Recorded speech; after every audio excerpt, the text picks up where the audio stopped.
we continue our Leafs talk. We've been talking about them a lot and what Brad Treliving has done, putting his stamp on the team, getting some more snot on the team. Snot, as he said, James Sharman. What'd you think of that? What'd you think of his post scrum there? Well, I like it, but at the same time, it does remind me a little bit of the whole Brian Burt press conference of years ago, the pugnacity, the tenacity, right? And at the time, I thought, oh yeah, this is great, new era. It didn't work out, but still, I just love the word snot. So I'm all for it. I've never heard that described in hockey terms anyway. But let's bring in our next guest who was there during that scrum is David Alter of SI and the Hockey News. He covers the Maple Leafs. David, thanks for joining us. I'm just going through your Twitter and I can't believe it. You were one time a contestant on Video and Arcade Top 10. How did that happen? Yeah, you lived out my childhood dream. I did not expect you to open with that, but I'm happy to tell the story. Basically, they had a thing where you could just email or whatever. Mail in or phone call. I left a voicemail and they called back and then it was in Hamilton, I guess, where CH studios were. And so my parents had to take a day off in the weekend to drive me there. And the producer called and said, you're going to be playing Super Double Dragon for SNES. And so I did the smart thing and rented the game before going, so that I could actually do well, and ended up winning, and so I won the game. And and then I actually got asked. They had my number from something 2 years later. They asked me to go on Clips, if you remember that show. Yeah. That was like a quiz show game, and I agreed to go on that. I won that one as well. It was crazy. It was, and then Nick, I actually ended up meeting Nicholas Pickles later on in my profession because I don't know if he still does, but for a long time, he did the music for Buffalo Sabres games. And so I got to take a photo with him there at HSBC Arena. So that was a lot of fun. It was like, I remember when I was a contestant on your show. That's my dream. You lived out my dream. Yeah. Justin has no idea. Yeah, Justin's way too young. No idea what's going on. I'm just smiling. It was a video game show. They played video games against each other. This was Super Nintendo days and N64. So like basically you go on PlayStation Network and play online. Yeah, but you had to do it there. You had to do it in person. And you could rent games back in those days, Justin. Yeah. I can't believe this. I can't believe the rights to this haven't been repackaged as a Twitch game show. Like it just seems like it's out there for an opportunity. Yeah. That's amazing, man. Well, congratulations. Now we got to talk about some non-serious stuff in the Toronto Maple Leafs. Okay, so your thoughts so far on the past couple of days of free agency and what Brad Treliving has brought over to the Leafs now? Yeah, so the number one thing I look at when these free agency signings have happened compared to maybe some of the Kyle Dubas signings of the past is when Kyle Dubas would sign these guys, it looked like there was no defined role for a lot of the free agents. Like Michael Bunting, for example, he was a short-term history with the Arizona Coyotes, but you didn't really know if he was going to be a top-line guy or it would work out that well, or if he was going to be a bottom-six guy. It was just a lot of money ball value plays that could work out. What I'm noticing with Brad Treliving is the guys that he's gone out and signed, you know what those players are. You know Tyler Bertuzzi is going to be a top six winger. You know Max Domi is either going to be in that top six on the wing or perhaps even be a third line center because he can kind of play both. But that's what his role is going to be. Both of those guys can score goals. There are some issues when it comes to defense, but you know what those guys are. Ryan Reaves, there's no question about what Ryan Reaves is. He's going to be a fourth line bruiser and intimidating force. John Klingberg, same thing. Could be a top four guy who's probably going to play PP1 under whoever runs the power play next season. But these were guys that were deliberately brought in to address a need, and there's no ifs, ands, or buts about what they are. And I think that's been the biggest difference with Brad Treliving's free agent signings compared to maybe what we've seen in the past. David, I wanted to get your thoughts on the Ryan Reaves signing, because 3 years for a 36-year-old fourth-line winger. Did you think that was a bit of an overterm on Brad Treliving's side, or was that just something they had to do because it's free agency?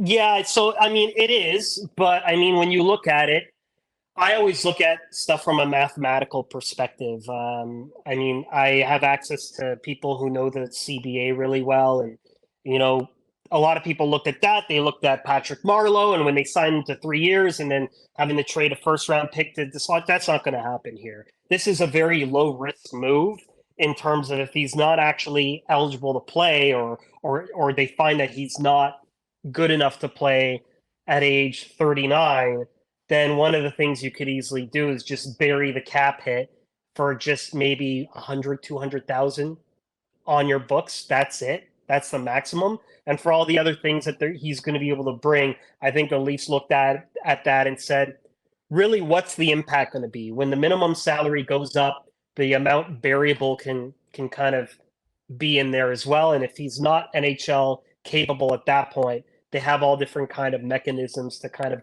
make it a comfortable situation. So they had to get the 30-year in there, but the Leafs really haven't had a Ryan Reaves like type. Like they've had people make Wayne Simmons as a comparison and Kyle Clifford, but there's no one like Ryan Reaves. And so I thought it was really interesting to kind of to look at the dynamic that he was just going to get out there and just chirp people right away and do all those things to kind of loosen up the room a little bit. I didn't mind it so much. The 30 years old jarring, but it's not anything that's going to be an issue when you look at what the cap is supposedly going to jump into by year 3 of his tenure with the Maple Leafs. Well, it's also about personality, isn't it? We keep hearing about this team being a very quiet room. There's no noise. Brad Treliving said we need more noise in this room. You cover the team closely, David. I mean, you covered a number of teams over the years. Is this room particularly quiet compared to the average NHL team?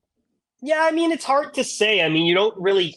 So when we hear about the room, we talk about the personality. Guys are up in each other's face about that kind of stuff, but it's not even about the room being quiet. It's the bench being quiet. When things happen on the ice, you don't really have a lot of guys being vocal and kind of making sure that there's a lot of activity on that bench. When Ryan O'Reilly was on that team, a lot of what you heard about was how he was taking it upon himself to kind of be more of that vocal leader there. And so the Leafs have leaders in that room, but yeah, it might be pretty quiet. They're maybe more subtle about stuff, where someone like a Ryan Reaves is just going to kind of get right up in there and, you know, crack a joke or do something and kind of change that up there. But when I look at Ryan Reaves, I look at what happened with Matthew Nyes in the second round of the playoffs when he was pretty much wrestled down by Sam Bennett, and the bench kind of really didn't do anything about it. And I look at someone like a Ryan Reaves being in that situation. I wonder, okay, if Ryan Reaves is making himself aware throughout that whole game, A, does it get to that point? Or B, what's the response? And I think it's different with someone like him, especially. And so the room is one thing, but on the ice, there's that, and how quiet it could get on the bench at times is why guys like Ryan Reaves were brought in. David, if William Nylander wants $10 million a year, what's the Maple Leafs' response to that? I think it's difficult. I don't think the Leafs can go 10. I think it makes sense to kind of come in with that ask. I don't think he's wrong for asking that much if he wants to go somewhere else. I do think that he is talented enough and able to command that kind of money. I also think that if William Nylander wants to go somewhere, he's justified in that because he'll be the guy. He'll be a second or maybe even a first guy with that kind of money than maybe a 3-4 kind of star player that he is right now with the Maple Leafs. That's the reality of it. You don't really have teams with players that are so star-studded and so top-heavy in terms of talent that command as much as they do, that William Nylander, in a lot of ways, it's not wrong to ask that because he'll have more role and responsibility with that kind of money elsewhere. So it's just a matter of, does he wants to stay here and feel like he's part of it, and is he willing to take a bit of a discount?